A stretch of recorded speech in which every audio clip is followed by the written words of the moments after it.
But we've also got the Texas A&M Aggies now locked up with the #1 class in the 24/7 Sports team recruiting rankings. And look, let's go ahead and just add on to that #1 class of all time. And if you want to hear us talk about that, that's fine. We're going to do that all afternoon. But why not just bring in the head man himself? Jimbo Fisher is there in College Station. Coach, I don't know if you're aware of this. There's a graphic floating around here of you with a championship belt flung over your shoulder. So if you don't want that, you just give me an address and we'll send it to an assistant coach. It'd make a great wallet-sized photo. What has this day been like? It's been a very good day. I mean, we added to our class Shamar. Tremendous player, tremendous young man, has size, speed, has all the measurables, but also he's a better person than he is player. He's a great young man to be around, and I think he can have a huge impact on our organization. When you guys met as a staff, and this would have been months ago, but when you identified the key needs and the characteristics and the boxes that you wanted to check, what did you need to do in this class, and what do you feel like you accomplished? I think we hit every need across the board. We had to have a quarterback. We had to have a running back. We had to have big play receivers. We had to have Listen, in our league, the lines of scrimmage on the offensive and defensive lines are huge. We think we addressed that. The secondary was big need. Linebackers, we got some couple of great linebackers in the class. You know, guys get affected. Your game changes. Guys get affected offensively, defensively, and we also got a great kicker. I think we got as good a kicker as there is in the country. I love him. And we were across the board, and I think you have to today. And with kids leaving, transfer portal, all that types of things. Getting this class and getting every athlete across the board in every position was critical for us. How important is it for you as you transition now to a program where the cupboard is a lot more stocked with talent than maybe it was when you first got there, at least the kind of players that you want on campus? How important is it for you to preach competition on the recruiting trail and get kids to buy into that concept before they get on campus?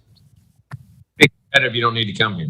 And our biggest battles have to occur on that practice field. We have to be able to match whatever opponent we're playing with practice field competitiveness, and that's what we did. The great teams we had at Florida State, and I think we're starting to do that here a lot better. And I think that's why the future looks so bright. But you have to be willing to have a guy at your position or another position or guys around you that are just as good as you, because this is a team sport. You can't do this with 2 or 3 players like you can in basketball at times. You got to have great teams, but you got to have difference makers. But in football, you got to have it across the board, and that's one of the big things we preach is, if you want to be a champion and you want to have that competitiveness in practice and develop into it and be the first to win that championship here, this is where you need to be. Texas A&M head coach Jimbo Fisher. We'll get you out of here on this one, Coach. Everyone in our line of work's got an opinion about transfer portal, but they've also got an opinion about NIL. But you're there on the ground, and so you deal with it directly. How big an impact has it had on the sport? Where do you like it heading, and what do you think about where it's headed? And how did it impact the way that you guys are now going about things at Texas A&M? Didn't affect recruiting at all. And our NIL, and I'll say this, and I'm going to address it in my press conference. This $30 million deal is a joke. This thing that there's some fund out there and all these things that went on, and it was written on Bro Bible by a guy named Sliced Bread, and all of a sudden the country believes it, is a joke. So it didn't affect recruiting at all. And I will address the rest of it. And the people who want to, as I say, make comments on it have no idea what's going on. And it's insulting to the players who came here and the people around us. The transfer portal was a factor. And it's funny, all the guys who are complaining about this use the portal and all these things more than anybody else.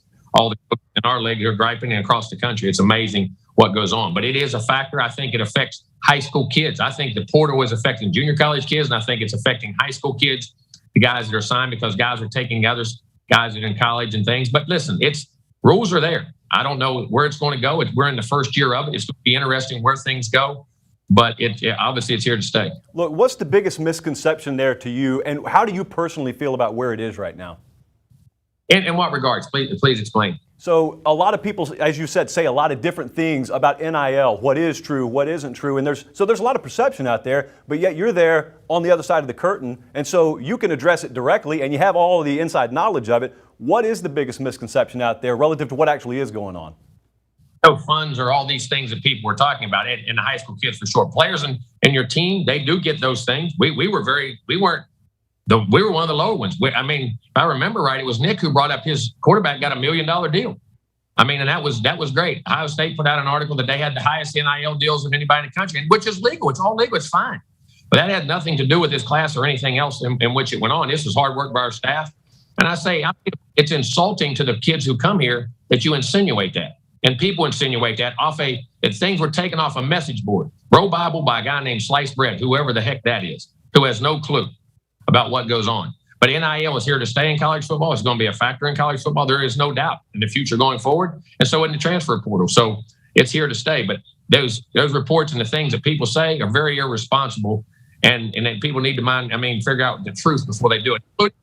There's a lot of reputable people in this business who I really respect that copied that. There was a vice president of Notre Dame who even said that, who off a message board. Come on now. And what goes on, and people have no idea what's happening. And those things aren't true. Texas A&M head coach Jimbo Fisher, hey, we appreciate you being direct and addressing it here because not everyone in your line of work actually will do that. So Texas A&M and Jimbo Fisher landing the top class in the country today. Coach, not only to you but your entire staff, congratulations. I know this was a long time coming, and we appreciate you joining us.